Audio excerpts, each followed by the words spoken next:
Hola, bueno, hoy vamos a hacer una visita online a uno de los grandes museos de nuestro país, una de las grandes cartotecas que se encuentran en España. Posiblemente la mejor colección de arte y desde luego la mayor colección de arte de todas las épocas, de todas las zonas geográficas y de todos los estilos del mundo. Bueno, tenemos la suerte de que se encuentra aquí en Madrid y podemos visitarla. De hecho, hemos visitado ya lo que se llamó el Salón del Prado. Ya comenté ese proyecto de Carlos III, que lo que pretendía era hacer todo lo que era el Paseo del Prado, desde Cibeles hasta la actual glorieta de Carlos V. Habíamos comentado todo lo que se pretendía hacer en esa zona, en ampliación, desde la ampliación de calles para darle amplitud a Madrid, ese Madrid cerrado que existía, hasta el darle una forma también ilustrada, partiendo de un circo romano, que sería lo que es el actual Paseo del Prado, con las fuentes que habíamos estado viendo, desde las de Cibeles hasta la de la Alcachofa, que estaría en la glorieta de Carlos V, y dotándole de unos edificios, además dedicados a la investigación y a la ciencia, como era este que vamos a visitar hoy, que es el Museo del Prado, que bueno, pues habría sido un proyecto, como digo, de Carlos III, en el que bueno, habría sido habría sido ese gran bueno, museo, no, un lugar de estudio de ciencias, de las ciencias naturales, y que finalmente, bueno, pues tras la destrucción durante la guerra de la independencia y la llegada en 1814 del rey Fernando VII, su entrada a Madrid, pues sería su esposa, básicamente Isabel de Braganza, quien se va a encargar bueno, de ir intentando hacer o de formar lo que ahora sí, en lugar de un centro de estudios de ciencias naturales, lo que va a ser un museo de arte, una cartoteca importante, o un museo real de pintura y escultura, en ese edificio que habría sido diseñado por Villanueva. Bueno, como digo, Fernando VII va a aportar el dinero de forma personal para que en el año 1819 esté absolutamente terminado. Isabel de Braganza había muerto en 1818 y no llegó a ver concluida su obra porque era suya. Bueno, sería así como directamente pues empezase a funcionar este museo en sus orígenes. Tuvimos el año pasado, habíamos tenido lo que había sido lo que había sido el proceso en el cual se había obtenido un buen, habíamos tenido el centenario, perdón, que se me ha ido un poco la cabeza. Hemos tenido el centenario de este Museo del Prado. Hoy vamos a ver solo una pequeña parte del museo. Evidentemente, cuando se va a visitar una cartoteca de este calibre, que estamos viendo, pues normalmente se va por estilos o se va por autores, y a mí me gusta ver algunas obras, nada más de las que hay aquí. De momento, hoy, como digo, vamos a ver a una de las figuras claves de la pintura española, una de las figuras claves de nuestro barroco. Vamos a hablar de Diego Rodríguez de Silva y Velázquez, el gran Velázquez. Este gran pintor de la corte española. Vemos el barroco, el siglo de oro español, está precisamente dentro del mismo siglo en el que está lleno de contradicciones, en el que España, el siglo XVII en general es un siglo de crisis en toda Europa, pero para España más. Y sin embargo va a formar parte del siglo de oro tanto en la literatura como en la pintura, escultura y en todas las artes en general. Es un pintor, como digo, que se encuadra dentro del barroco, pero va a tener trascendencia, además de internacional, va a ser un pintor absolutamente transversal. Desde unos inicios dentro del naturalismo y el tenebrismo de Caravaggio, va a pasar a aprender dentro de la corte, va a aprender muchísimo gracias a los viajes que va a poder hacer. Va a ser un pintor liberado, no va a tener su vida obligada a la venta de su obra para poder vivir, porque él es pintor de cámara, con lo cual él va a poder trabajar bastante en una cuestión que es la de no tener que pintar, pintar mucho, pintar por encargo, nada más que para los reyes. Y al ser pintor de cámara, pues lo que va a hacer va a ser estudiar muchísimo la pintura, va a estudiar muchísimo las luces, va a estudiar muchísimos temas. Si el barroco se caracteriza por ser pintura religiosa, dentro de lo que es la contrarreforma, esta reacción del catolicismo a la reforma luterana y posteriormente calvinista, anglicanista y demás, pues vamos a tener esta nueva visión del mundo a través de este pintor. Vamos a hacer una especie de biografía primero y pasamos al museo. Vamos a entrar dentro del museo para ver algunas de sus obras, como ya he dicho.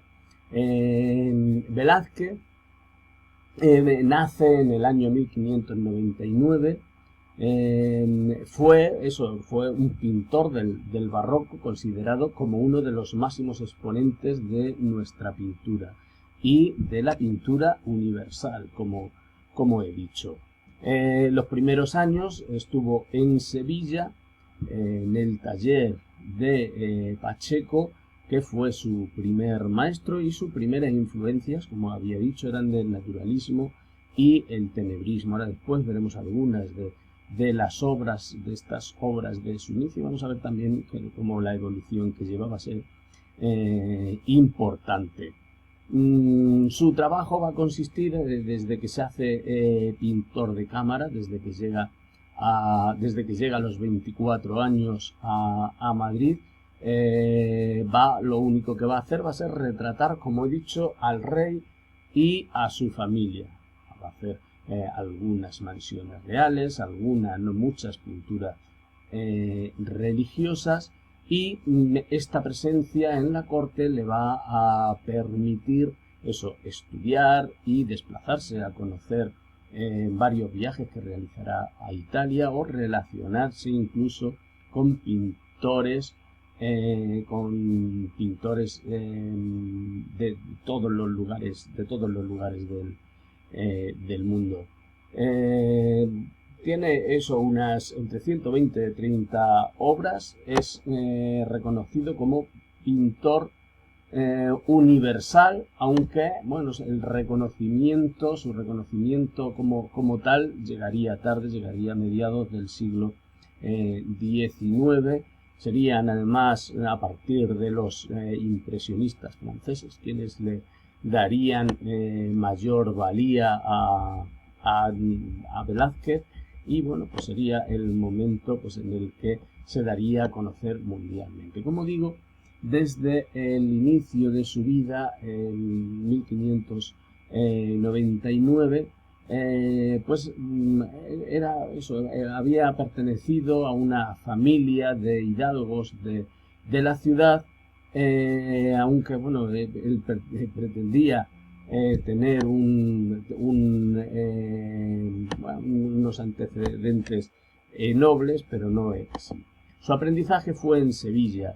Como digo, era una ciudad, era Sevilla del siglo XVI, era la ciudad más importante, no de España, sino de la propia, de toda la propia Europa. Disponía del monopolio comercial, era donde llegaban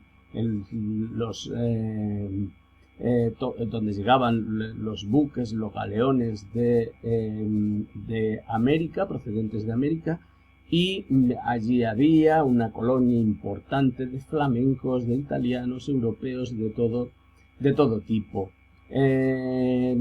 Empezó su formación en el taller primero de Francisco Herrera el Viejo. Era un pintor conocido en Sevilla, pero que tenía, pues al parecer, pues, muy mal carácter, y no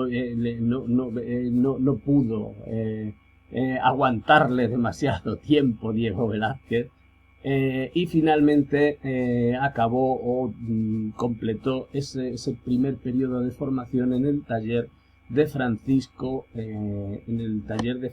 Pacheco. Era un hombre de una gran cultura y bueno, que era también reconocido, bueno, no solo en Sevilla, sino fuera de Sevilla, y le gustaba o intentaba seguir la pintura de los grandes renacentistas, de Rafael o del propio Miguel Ángel.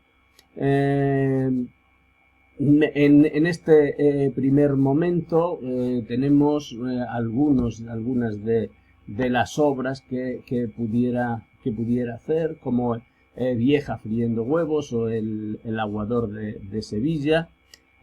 Vamos a tener este comienzo que va a tener como pintor, los comienzos que va a tener como pintor a partir ya de 1617, en el que bueno, hizo el examen, oposiciones del momento para poder ingresar en el gremio de pintores de Sevilla. Aprobó evidentemente, y bueno, pues pasaría pues eso, a ser un pintor primero en Sevilla, en esta edad, desde el 17, o sea, con 18 años, y se casaría también en este periodo en Sevilla con una hija de su propio maestro, Juana. Y bueno, pues a partir de aquí empezaría a tener reconocimiento dentro de Sevilla. Bueno, aquí se ganaba la vida con bodegones, con alguna pintura religiosa, o bueno, como digo, la misma Vieja friendo huevos, que es tan conocida. A partir de aquí empieza a imitar a Caravaggio, conocido tenebrista, que trabajaba con las luces, y bueno, pues un personaje además peligroso, Caravaggio, un personaje incluso delincuente había llegado a ser. Como digo, a partir de este momento va a salir en 1621, es el año en el que el rey Felipe III muere y el nuevo monarca Felipe IV favorece en la llegada de un noble sevillano que es Gaspar de Guzmán, que sería el conde duque de Olivares, sería su valido, y a partir de aquí Velázquez habría sido presentado a Olivares y bueno, pues parece ser que fue de esta forma, a través de Olivares, de quien llegaría a la corte. Gracias además a Fonseca, que había sido quien le había el personaje, Fonseca había sido el personaje que le había presentado a Olivares, va a conocer a los grandes o va a conocer los grandes pintores del Renacimiento, todas las obras que habían venido con Felipe II, los Tiziano, Veronés, Tintoretto, y claro, fue el momento en el que empezó a aprender pues mucho más de todo eso. A partir de ahí, con estos amigos que había tenido, principalmente Fonseca, pues sería llamado finalmente a la corte en el año 1623. A partir de este año 1623 es cuando ya no va a dejar nunca de ser pintor de la corte. Siempre va a trabajar siempre va a trabajar para los reyes, para Felipe IV. Como decía, pues va a ser el retratista real, básicamente. Lo que va a hacer, su trabajo va a consistir básicamente en esto. Va a tener varios viajes. El primero de ellos va a realizarlo a Italia en el 1929. Habría estado previamente, habría conocido a Rubens aquí en la corte. En este viaje de 1629 lo que pretendía era aprender de los clásicos. Ahora, de este momento, en 1630, pintaría la fragua de Vulcano, que vamos a ver ahora después, uno de sus cuadros más conocidos. Allí en Italia se pondría en contacto con el arte renacentista, con todo el arte clásico. Va a poder visitar todos los frescos de Miguel Ángel, va a poder ver toda la pintura italiana de la Edad Media, del Renacimiento, y bueno, pues a su vuelta a Madrid será el periodo, va a estar 2 años en Italia, va a ser el periodo ya de madurez del pintor. Bueno, aquí va a pintar esos cuadros, retratos del príncipe Baltasar Carlos con un enano. Va a representar de una forma absolutamente magnífica la personalidad de todos los personajes que encuentran, pero personajes cercanos, los va a traer a la realidad. Luego Goya llevaría también esa psicología del personaje, la va a traer, trata con especial cariño esos personajes de la corte, de los que todo el mundo se ríe. Están precisamente para esas cosas, para reírse. Para el Palacio del Buen Retiro, Velázquez creó algunos cuadros importantísimos para el Salón del Buen Retiro. Hizo una colección importante, por ejemplo, entre ellos estaba la rendición de Breda, que también vamos a ver, o las lanzas, el retrato de de Felipe IV a caballo. Bueno, tendríamos algunos de estos cuadros importantes. Haría otro viaje también a Sevilla, un segundo viaje a Sevilla, ya tardío, en 1648. Bueno, iría en este caso en dirección a Génova y adquiriría obras de Veronés y de Tintoretto para el propio monarca. Estaría eso en Roma, en Nápoles, y visitaría también a otro de los grandes pintores barrocos, a Ribera. Estaría en contacto con Ribera, y bueno, pues aquí también sería también uno de los momentos principales de aprendizaje, que es a lo que me refería, aprendizaje de una madurez mayor todavía, si cabe. Cuando llega en el año 51 ya a Madrid, va a tener un nuevo cargo como aposentador real en la corte de Felipe IV. Va a ser el momento en el que van a aparecer sus mejores obras, ya las más asentadas, y sus obras magistrales, que serán, por ejemplo, Las Meninas, o la fábula de Aranne, la familia de Felipe IV, más conocido como Las Meninas.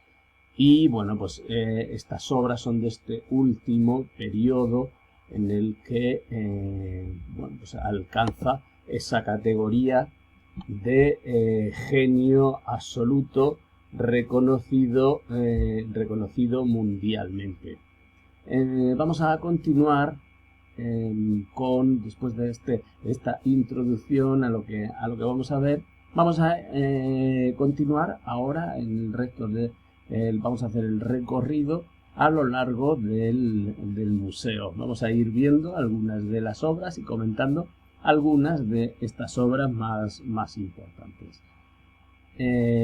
Continuamos en el siguiente vídeo.